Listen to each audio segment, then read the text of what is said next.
Welcome back to What Arty Noobs with General Disturbance. This is the Sturer Emil. It's a Tier 7 German tank destroyer. It's located on the north spawn of Prokhorovka Encounter, and this one is under the command of marke12, and he's got 2 marks of excellence on the barrel of his gun. It's 128mm, capable of doing... Oh, there you go. It's capable of doing 490 alpha, penetrating 231mm of armor. With the HE rounds, he's capable of doing 630 alpha from 65mm of armor. Now, they only built 2 of these.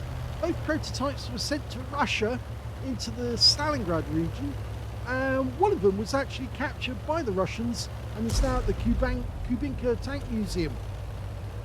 It's basically a customized anti-tank or tank destroyer based on the VK3001H. So it's based on an existing hull, but it was a huge gun, a 128mm gun. At that time in the war, 1943 thereabouts, this was quite a heavy gun to be putting into action. And the intention was to actually take care of all those KV-1s and the IS-1s and IS-2s that the German forces were coming up against. Now, it is slow, only 25 kilometers an hour maximum speed, but what it lacks in speed, it gains in gun depression. It's got 15 degrees of gun depression, which means it's a real ridgeline warrior because, yeah, it can do things to the enemy and they can't fire back. Well, I'm not sure where that shell went, but it didn't hit the target, which is quite surprising. We can see that marke12 has landed in a Tier 8 game, and there's Tier 7 tanks in it. Line up a shot. These guys are trying to stay behind the ridgeline.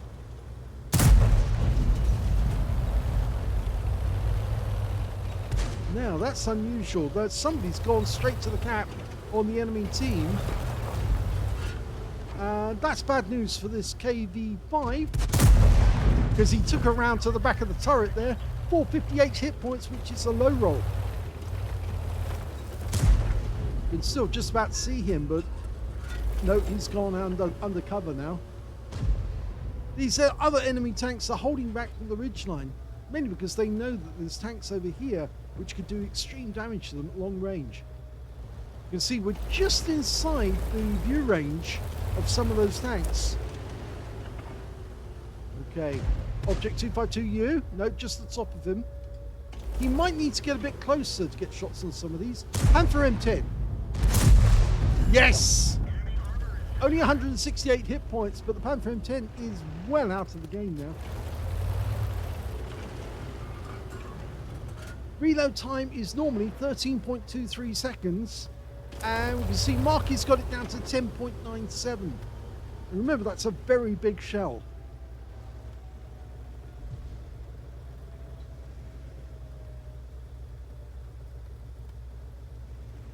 No others in sight, so we're aiming in this direction. There's that KV-5 again. Oh, and he got him again! 512 hit points this time. That's a high roll.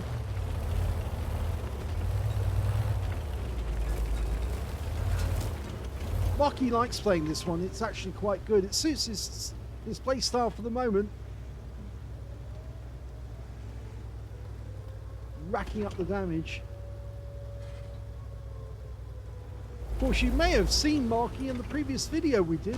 It's a video where he 3-marked a M6. In fact, Marky has been marking a lot of his vehicles, and he's got 3 marks on quite a few of them now.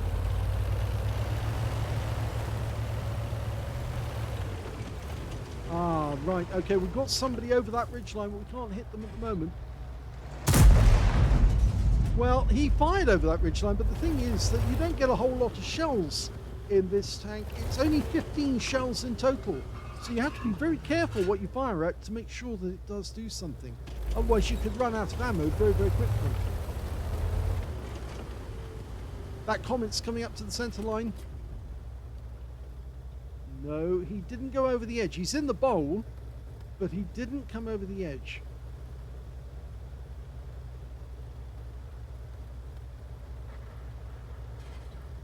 popped up just for a moment to get a look and pull back again.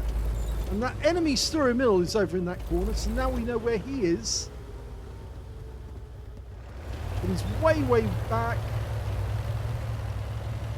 And we're backing up because the SU-130PM is also backing up.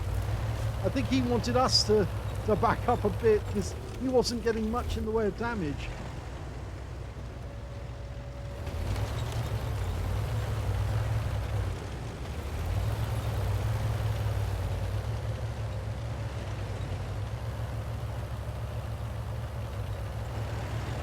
Well, nobody wants to go up front and spot the enemy for us except for the Barask.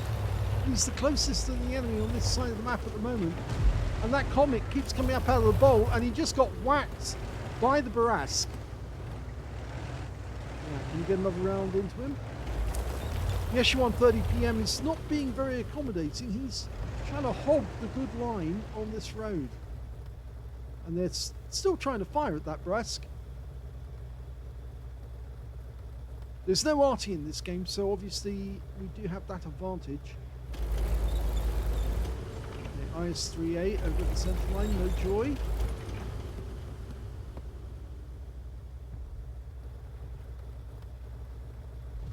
Of course, the big worry for the Barask is that he might get hit by that Sturer Emil on the enemy team, and he's had to abandon his position because he got hit twice.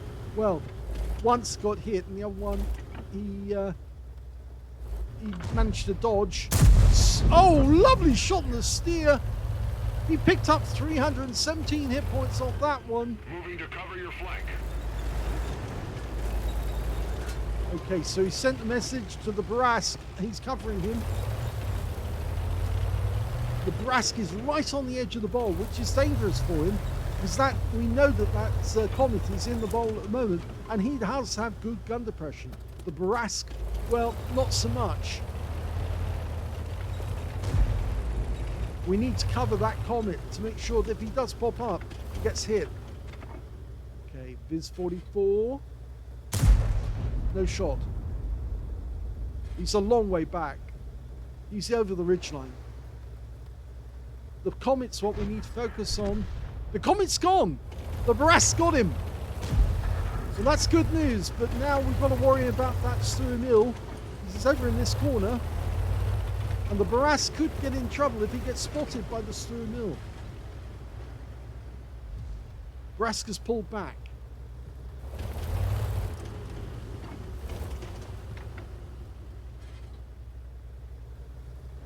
Okay, we're still not within view range. There he is!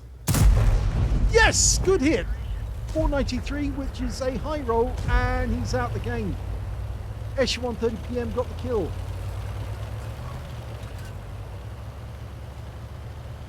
Okay, now that he's gone, the only worry is the Viz 44-1. Now, he might be able to spot us, because we're going through open country now to try and get closer to the enemy tanks. We've got a 3-tank advantage, but if we're going to make that good... Oh, the Viz 44 went down to the Barask, which now means that we can move across here without being spotted by the enemy, and they can start laying in shells into that T-28 prototype. Nice one! He's got another kill. 3 kills now. That KV-5 is a one-shot. Now we can use that 15 degrees gun depression. There's only 4 enemies left. 2 of them are in front of us. And, well, we can definitely hit the KV-5, but we've got to worry about that IS-3. Okay, Barask is going after the KV-5. He's harassing these guys. And there goes the IS-3. The KV-5's down. That means there's only 2 enemies left. As far as we know, they're up on top of the hill. A Viz 44-1 and the other one, a Wizzy 1201 GFT. And there's the V44. Oh, we just got a hit from the Wizzy. He saw us out in the field. We've taken a big hit, but he's gone, and that's the end of the game. Huge damage. Another good game for marke12 in the Sturer Emil. He's actually got his 12th third mark tank now. This was the third mark game. He also got a second class tanker out of this one. A fighter badge for getting at least 4 kills. He ended up with 4 exactly. and he also got a fire for effect for doing more damage than hit points in his own vehicle. Let's have a look at the team score and see where he is. Well, he didn't get the highest damage in the game, but he didn't need to. He just needed a good result to actually tip it over the balance into the 95th percentile, and that earned him his third mark of excellence. The highest damage in that game went to the SU-130PM, so I guess he was a good player after all. 4,403 hit points went to him. Second highest damage was the Wizzy1201 GFT, who got 4,114 hit points, and he was up on that hill for some of the time, and obviously he was getting damage from there. In fact, he damaged Marky with one of his shots. The third highest damage in the game went to that Batchat Brask. He managed to get 3,208 hit points in that game. Very nice to him. And when it came to Marky, well, he got 2,187 hit points, so a pretty reasonable score, considering that you make a lot of credits or a lot of hit points from just one shot. So, yes, that's a good result. When it came to kills, yep, Marky got that one. 4 kills to him, 3 kills to the Brask, 3 kills to the SU-130PM, and also 3 kills to the Wizzy1201 GFT.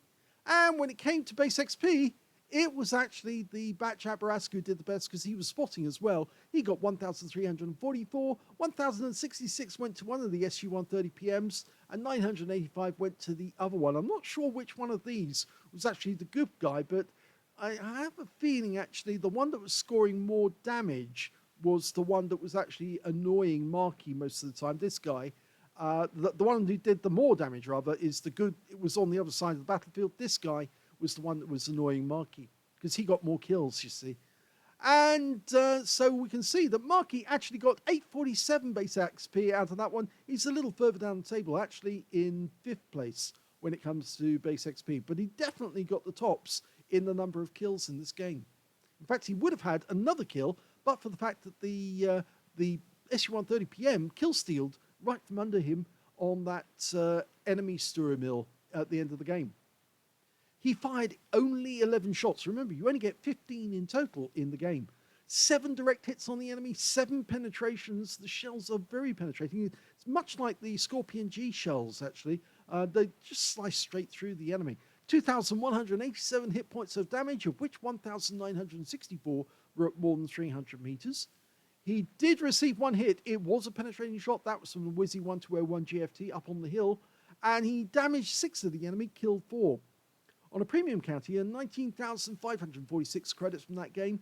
But after ammunition, repair, and consumables, he took away a loss. But only a small one, minus 3,937 credits for that battle.